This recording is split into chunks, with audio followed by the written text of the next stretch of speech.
Hello students. आज part second में हम work in progress equivalent production में नॉर्मल लॉस और abnormal loss and abnormal gain की सिचुएशन देखेंगे। न्यूमेरिकल्स करने से पहले सबसे पहले हम समझ लेते हैं उसके थियोरेटिकल फ्रेमवर्क को कि नॉर्मल लॉस एबनॉर्मल लॉस या कलेक्टिवली प्रोसेस लॉसेस होते क्या हैं। तो नॉर्मल लॉस की अगर हम डेफिनेशन पढ़ें तो नॉर्मल लॉस इज़ नॉट मतलब एक तरह से प्रोसेस कॉस्टिंग में नॉर्मल लॉस जो होता है वो इक्विवेलेंट प्रोडक्शन कैलकुलेट करते वक्त उसे कंसिडर नहीं किया जाता है। यहाँ पे लिखा भी है normal loss is not taken into account while calculating equivalent production units. इसका रीजन ये दिया गया था कि जो नॉर्मल लॉस है वो जो फर्दर गुड्स प्रोड्यूस होंगी, जो बाकी प्रोसेस गुड्स प्रोडक्शन होंगे वो एब्जॉर्ब कर लेंगे। तो जो नॉर्मल लॉस से जो एक्स्ट्रा कॉस्ट इनकर हो रही है वो जो गुड्स प्रोड्यूस हो रहे हैं वो एब्जॉर्ब कर लेंगे। इस वजह से इक्विवेलेंट यूनिट्स प्रोड्यूस करते वक्त नॉर्मल लॉस को कंसिडर नहीं करते हैं। But however realisable value of normal scrap is to be deducted from the cost of material before finding the material cost per unit of equivalent production।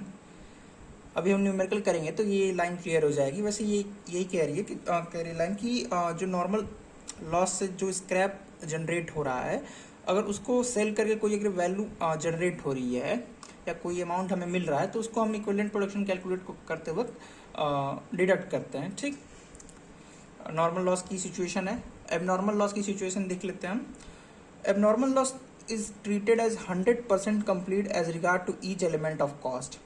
Process costing में equivalent production calculate करते वक्त जो abnormal loss होता है उसे 100% complete हम consider करते हैं। अभी हम क्वेश्चन करेंगे तो ये क्लियर हो जाएगा। सेम इज एबनॉर्मल गेन भी, उसको भी हम 100% कंप्लीट कंसिडर करते हैं। एंड जो गेन अराइज होता है एबनॉर्मल गेन उसको हम डिडक्ट कर देते हैं इक्विवेलेंट प्रोडक्शन कैलकुलेट करते वक्त। ठीक,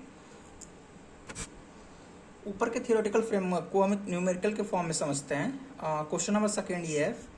फर्स्ट क्वेश्चन मैंने करा दिया था वो क्लोजिंग WIP का। ये क्वेश्चन है जिसमें क्लोजिंग WIP है और प्रोसेस लॉसेस भी हैं, मतलब नॉर्मल लॉस भी है नॉर्मल लॉस भी है।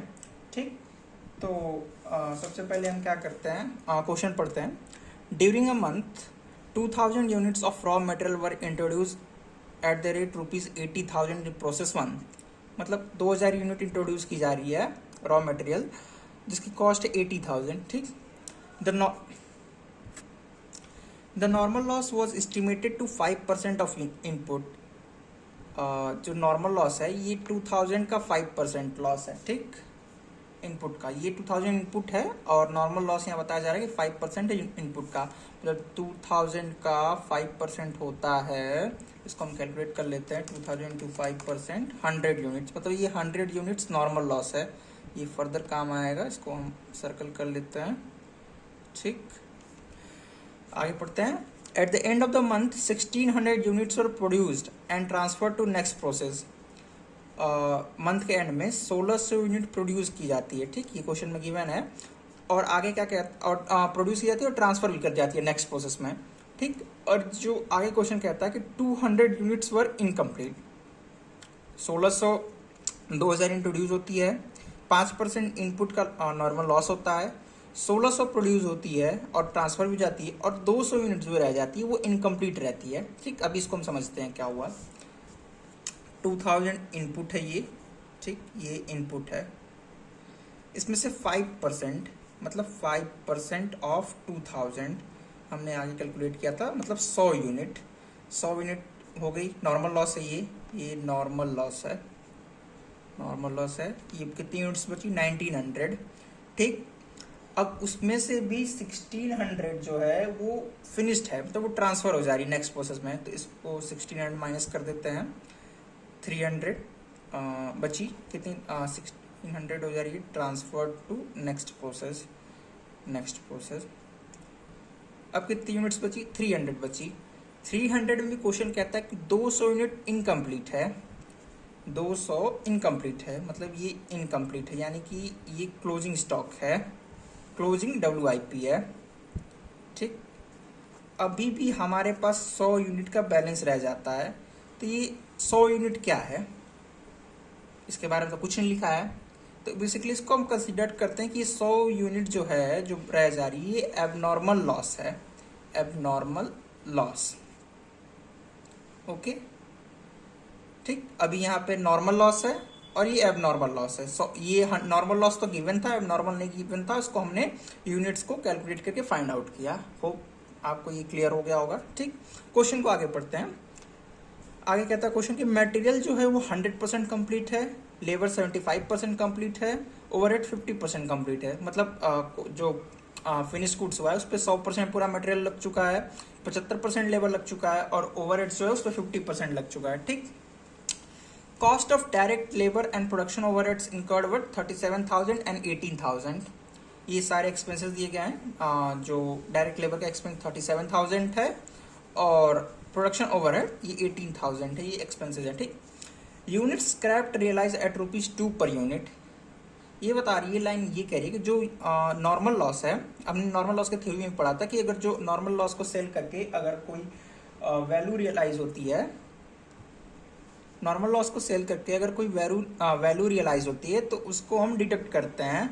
ठीक, statement of cost per unit से, थ्योरी में हमने अभी पढ़ा था। ठीक, तो ये वही कह रही है कि जो 100 यूनिट्स यहाँ पे स्क्रैप हुई हैं उसकी कॉस्ट है ₹2 पर यूनिट्स, मतलब 100 यूनिट्स हैं और उसकी कॉस्ट पर यूनिट है ₹2, मतलब ₹200। ये है scrap value, scrap realised, scrap value realised.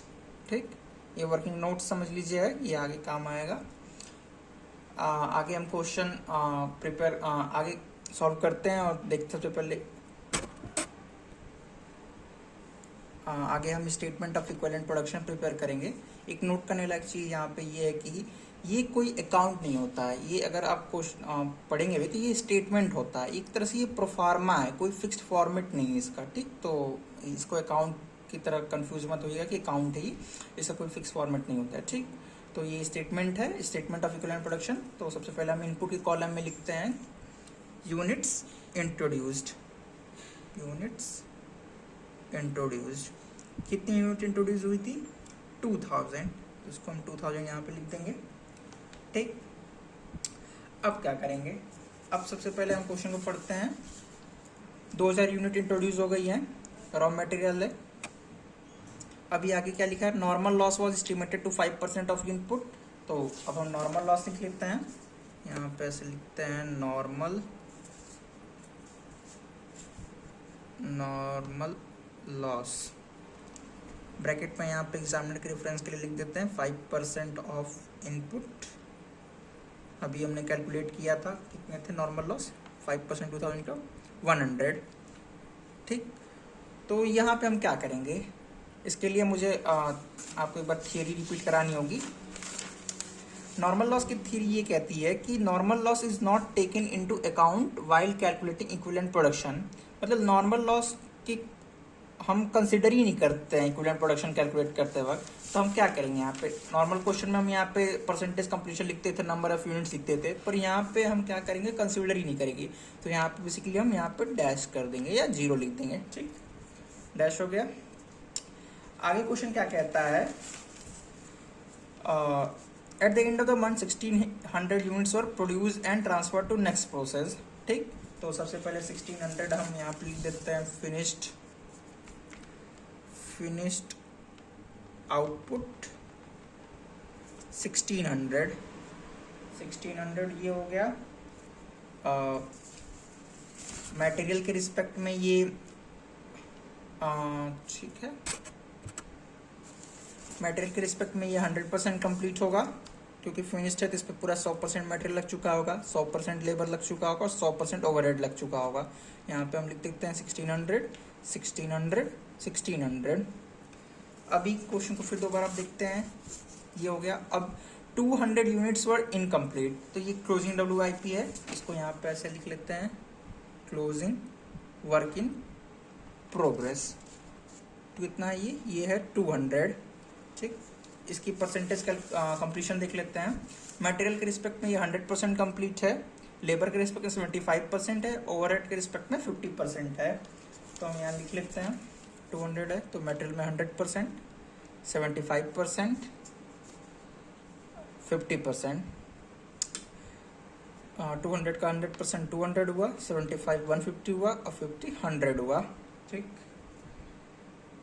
सारा हो गया। ये नॉर्मल लॉस हो गया, फिनिश आउटपुट हो गया, क्लोजिंग WIP हो गया, 1600 100 और 200 मतलब 1900 हो गया। अभी यहाँ पे एक नोट करने लायक चीज़ है कि 100 यूनिट जो हमने जो रह गई थी वो एबनॉर्मल लॉस है, तो उसको हम यहाँ पे लिखेंगे एबनॉर्मल लॉस। कितने यूनिट्स है? ये 100 यूनिट्स हैं। ठीक, तो जो एबनॉर्मल लॉस होता है, अभी हमने थ्योरी में पढ़ा था, उसको हम 100% कंप्लीट मानते हैं। उस पर ये हमें कंसिडर नहीं करना होता है कि मटेरियल पे 100 लगा, लेबर पे 50% लगा, और उसका हम पूरा एक एजम्पशन है, कॉमन एजम्पशन कि हम उसको 100% कंप्लीट मानते हैं। ठीक, तो ये 100 यूनिट्स है ही, 100% भी यहाँ पे हो गया, 100% मटेरियल, 100% लेबर, 100% ओवरहेड, और यूनिट्स भी 100 है, तो यहाँ पे 100, यहाँ पे 100, यहाँ पे 100। ठीक, ये 2000 इनपुट है, 2000 आउटपुट हो गया। सम टोटल कर देते हैं, यहाँ पे 2000, यहाँ पे 2000, number of equivalent units calculate कर लेते हैं हम। ठीक, 16 17 18 1900 मटेरियल की, 16 17 18 50 लेबर की, और मैन्युफैक्चरिंग एक्सपेंसेस की या ओवरहेड्स की 16 17 1800। ये इक्विवेलेंट यूनिट्स हैं तीनों एक्सपेंसेस के। ठीक, तो स्टेटमेंट ऑफ इक्विवेलेंट प्रोडक्शन हमारा प्रिपेयर हो गया। अब हम सेकंड स्टेज पे जाएंगे और statement of cost per unit prepare करेंगे। फर्स्ट वीडियो में हमने देखा था कि कैसे प्रिपेयर करना होता है, फॉर्मेट वगैरह डिस्कस किया था इसका proforma. Statement of cost per unit prepare करते हैं। सबसे पहले हम यहाँ पे लिखते हैं मटेरियल, मटेरियल की ट्रीटमेंट करते हैं यहाँ पे मटेरियल। फिर यहाँ पे लिखते हैं मटेरियल की कॉस्ट कितनी है, मतलब रॉ मटेरियल जो है वो क्वेश्चन अगर पढ़े हैं तो during a month 2000 units of raw material were introduce rupees 80,000। तो कॉस्ट ऑफ रॉ मटेरियल ये है 80,000, यहाँ पे लिख लेते हैं 80,000। अभी हमने देखा था कि जो नॉर्मल लॉस को सेल करके जो स्क्रैप वैल्यू आती है, जनरेट होती है, उसको हम डिडक्ट करते हैं मटेरियल से। थियरी में हमें डिस्कस किया था। तो जो यहाँ पे क्वेश्चन में लिखा भी है कि units scrap realise at the ₹2 per unit. तो 100 यूनिट्स नॉर्मल लॉस हुई हैं। ठीक, 2000 का 5%। अब उसको ₹2 के रेट से सेल किया जा रहा है, मतलब 200 स्क्रैप वैल्यू रियलाइज हो रही है। तो इस 200 को क्या करेंगे हम, डिडक्ट कर देंगे 80,000 में से मटेरियल। ठीक, मटेरियल में से ये हो जाएगा, इसको यहाँ पे हम लिख लेंगे realisable value from the sale of normal loss goods. ठीक, ये जो आ जाएगा 79,800, उसकी कॉलम में हम लिख देंगे 79,800 कॉस्ट के कॉलम में। मटेरियल हो गया। अब हम लिखेंगे लेबर, लेबर की कॉस्ट पर यूनिट कैलकुलेट करेंगे। लेबर का एक्सपेंस दिया ही है, इवन है, लेबर का एक्सपेंस है 37,000 और प्रोडक्शन ओवरहेड है 18,000। ये दोनों एक्सपेंसेस है, मतलब मटेरियल का हो गया, लेबर और ये प्रोडक्शन ओवरहेड। यहाँ पे लिखेंगे लेबर 37,000 और प्रोडक्शन ओवरहेड। ऐसा क्वेश्चन स्टेप वाइज करेंगे ना तो कोई गलती नहीं होगी, एक एक आइटम करते जाएंगे, क्लियर सही रहेगा। ठीक, ये कॉस्ट हो गई तीनों की, मटेरियल की, लेबर की और प्रोडक्शन ओवरहेड की। अब इक्विवेलेंट यूनिट्स हम लिख लेते हैं। मटेरियल की इक्विवेलेंट यूनिट्स है 1900, लेबर की 1850 और ओवरहेड्स की 1800। ठीक, इसको हम डिवाइड दे देते हैं कॉस्ट पर यूनिट फाइंड करने के लिए। 79,800 डिवाइड बाई 1900, 42 रुपीज़।